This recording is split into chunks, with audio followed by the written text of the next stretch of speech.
Mummy जी, आपने बुलाया मुझे? हाँ बेटा, मैंने तुम्हें बुलाया। मुझे तुझसे कुछ बात करनी थी। हाँ बोलिए ना, क्या बात है? बेटा, कल रात छोटी बहू मेरे पास आई थी। वो कह रही थी कि अब एक रसोई और एक घर में गुजारा नहीं होता, इसलिए मैं उनके लिए अलग जगह बनवा दूं, क्योंकि वो परिवार के साथ रहना नहीं चाहते। उन्हें बंटवारा चाहिए। क्या तुम्हें भी बंटवारा चाहिए? नहीं मम्मी जी, बंटवारा किसे चाहिए? और शिखा से भी मेरी ऐसी कोई बात नहीं हुई। अगर कोई बात होती तो उसने मुझसे बोला होता। और वैसे भी आप तो जानती हैं ना कि ये और लक्ष्य दोनों कितने अच्छे से रहते हैं साथ में। दोनों भाइयों के बीच में कितना प्यार है, और मेरे और शिखा के बीच में भी बहुत प्यार है। कभी हमारी कोई लड़ाई भी नहीं हुई। देखो बेटा, मैं समझती हूँ कि तुम लोग आपस में बहुत प्यार करते हो, लेकिन एक ना एक दिन बंटवारा तो करना ही है। तो इससे अच्छा मैं अभी कर दूं तो सबके लिए सही रहेगा। और वैसे भी तुम दोनों बहुत भोले हो, और शिखा और लक्ष्य वो बहुत चंचल हैं। सारा काम तुम करते हो और उन्हें उन्हें सिर्फ काम बिगाड़ना आता है। इसलिए मैं नहीं चाहती कि कल को किसी भी बात को लेकर तुम लोगों के बीच में कोई भी झगड़ा हो, मनमुटाव हो, और उसके बाद मैं तुम्हारा बंटवारा करूं। इससे अच्छा ये रहेगा कि समय रहते मैं तुम लोगों का बंटवारा कर देती हूँ। आज न कल तुम्हें अलग तो होना ही है ना। मम्मी जी, देखिए मैं आपकी बात समझ रही हूँ, पर मुझे लगता है ना कि मैं एक बार शिखा से बात करके देखती हूँ, क्योंकि मुझे नहीं लगता कि उसके मन में ऐसी कोई बात होगी। और अगर होगी भी तो किसी रिश्तेदार या किसी और ने उसके कान भरे होंगे, वरना वो कभी ऐसी बातें नहीं करती है। आप फिक्र मत कीजिए, मैं एक बार उससे बात करके देखती हूँ। ठीक है बेटा, पर मुझे बताना जरूर। जी।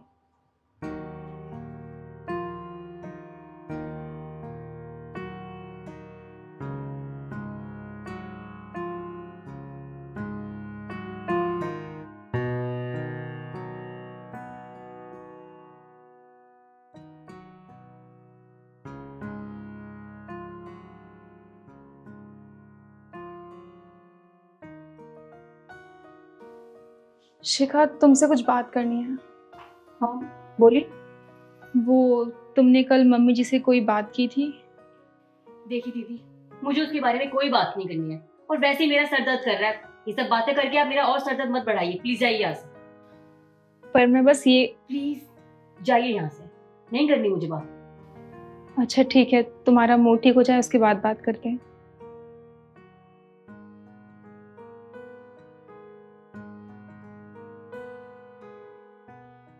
नव्या, मुझे ना बस एक मेल करनी है, उसके बाद मैं फ्री हूँ। मैं चेंज कर लूंगा, तब तक तुम खाना लगा दो। अभी लगाती हूँ। क्या हुआ? तुम कुछ परेशान हो? हाँ, बात ही कुछ ऐसी है। मम्मी जी सुबह बता रही थी कि शिखा ने उनसे बंटवारे के लिए बात की है। पता नहीं क्या हो गया है उसे, वो ऐसी बातें क्यों कर रही है। मैं उससे पूछने भी गई थी, पर उसका मूड खराब था तो उसने बात नहीं की इस बारे में। हमसे तो आज तक कुछ ऐसा कहा भी नहीं उसने, ना कोई लड़ाई हुई है हमारी। पता नहीं वो ऐसी बातें क्यों कर रही है। मुझे लगता है ना किसी रिश्तेदार ने उसके कान भरे हैं, वरना वो ऐसी बातें करती ही नहीं है। शायद हो सकता है, पर मैं इस बारे में कोई बात नहीं कर सकता। तुम एक काम करो, तुम्हें अगर ठीक लगे तो तुम बात करके देख लो। हाँ मैं तो करूँगी, पर मैं सोची थी एक बार आप भी बात करके देखते तो। देखो, इस बारे में मुझे नहीं लगता कि मेरा बात करना ज़्यादा ठीक रहेगा, तो इसलिए तुम ही बात कर लो ना। ठीक है, मैं उससे कल बात करती हूँ इस बारे में। हाँ, तुम खाना लगा दो। जी।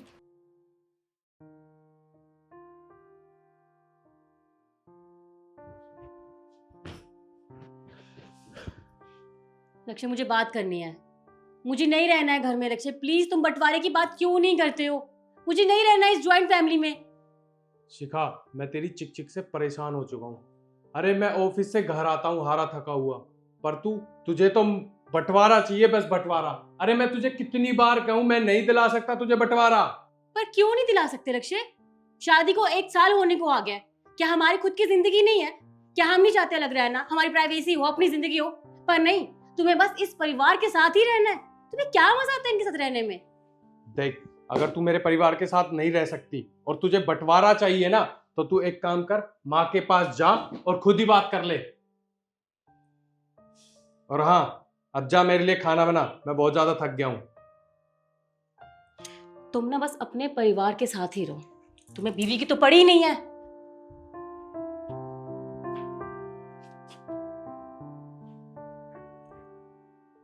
देखो शिखा, मैं तुमसे बस एक बार इस बारे में बात करना चाहती हूँ, उसके बाद तुम्हें जैसा ठीक लगे हम वैसा ही करेंगे।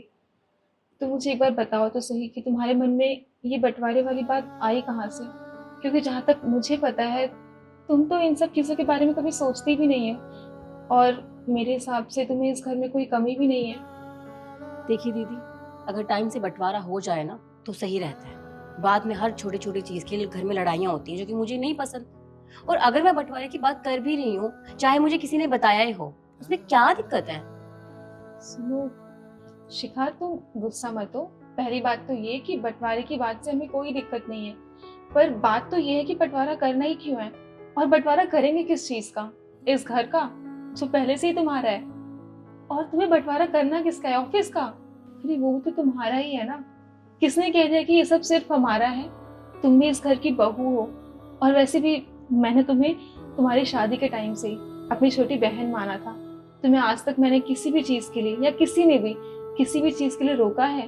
तुम शॉपिंग पे जाओ, कितने भी पैसे खर्च करके आओ, पार्टीज में जाओ, कुछ भी करो, तुम्हें काम करने के लिए भी किसी ने आज तक नहीं कहा, क्योंकि हम सब जानते हैं तुम अभी छोटी हो, नादान हो, जिम्मेदारियां उठाने के लायक नहीं हो। पर उसके बाद भी तुमने इतनी बड़ी बात कर दी, तो कहीं ना कहीं से तो ये बात आई ही होगी ना। मुझे पता है कि तुम्हारे मायके से किसी ने नहीं कहा होगा, क्योंकि वो लोग बहुत अच्छे लोग हैं, और वो लोग तो बंटवारे पे भरोसा ही नहीं करते हैं। वो तो मिलजुल के रहने वाले लोग हैं, और तुम भी तो फैमिली में रही हो, तो फिर आज ऐसी बातें क्यों? देखिए दी, मैं नहीं चाहती कि कल को हम दोनों के बीच लड़ाई झगड़े हो उन चीज़ों को लेकर, तो बस इसीलिए मैंने सोचा कि ये सही रहेगा। तुमसे बोला किसने कि हमारे बीच में लड़ाइयाँ होंगी? अरे आज तक लड़ाइयाँ हुई हैं क्या? हम दोनों बहनों की तरह रहते हैं, और ये और लक्ष्य तो कितने अच्छे हैं आपको पता ही है। इन दोनों के बीच में तो कभी ऐसी बात हो ही नहीं सकती है, और मुझे पता है कि ये लोग बंटवारे के लिए बिल्कुल नहीं मानेंगे। और अगर फिर भी तुम्हारा मन है ना कि बंटवारा हो जाए, तो एक बात याद रखना कि ये बंटवारा घर का नहीं होगा, बल्कि दिलों का होगा, हमारे रिश्तों का होगा, जो हमेशा के लिए बिखर जाएंगे। नहीं दी, मैं ये सब नहीं चाहती। सॉरी, मुझे माफ कर दीजिए, मुझसे गलती हो गई। मैंने इतना बड़ा फैसला लेने के बारे में कैसे सोच लिया, जबकि आप तो ऐसा बिल्कुल नहीं चाहते। सारी मेरी गलती है। आज के बाद मैं कभी इस बारे में बात नहीं करूंगी, आई प्रॉमिस। मैंने ही दूसरों के बारे में सुनकर ये सब किया। अरे वो तो पड़ोस वाली आंटी थी, वो मुझे भड़का रही थी, पर मैंने सिर्फ उनकी बातों को सुना। मैंने आपके बारे में, इस परिवार के बारे में तो सोचा ही नहीं। मुझे माफ कर दीजिए, मैं कभी भी किसी की भी बातों में आकर इतना बड़ा फैसला तो कभी नहीं लूंगी, आई प्रॉमिस। आप प्लीज मुझसे गुस्सा मत होना। कोई भी तुमसे गुस्सा नहीं है। हमें पता है कि ये सब तुमने किसी की बातों में आके ही किया था, और वैसे भी किसी पड़ोस वाले की बात में आके तुम इतना बड़ा फैसला ले लोगी बिना सोचे समझे, बिना हमसे पूछे। वो लोग तो कह रहे हो, तो चाहेंगे ना कि हमारी खुशियां खराब हो जाए, हमारा परिवार अलग हो जाए। तुम्हें जवाब देना चाहिए था कि हम क्यों अलग होंगे। अरे उनके खुद के घर वाले कितने अलग अलग रहते हैं, तुमने देखा तो है ना। तुम उनकी बातों में बताया करो। तुम्हें कोई बात करनी है तो तुम हमसे क्या करो। ठीक है, मैं आगे से ध्यान रखूंगी। I am sorry. कोई बात नहीं।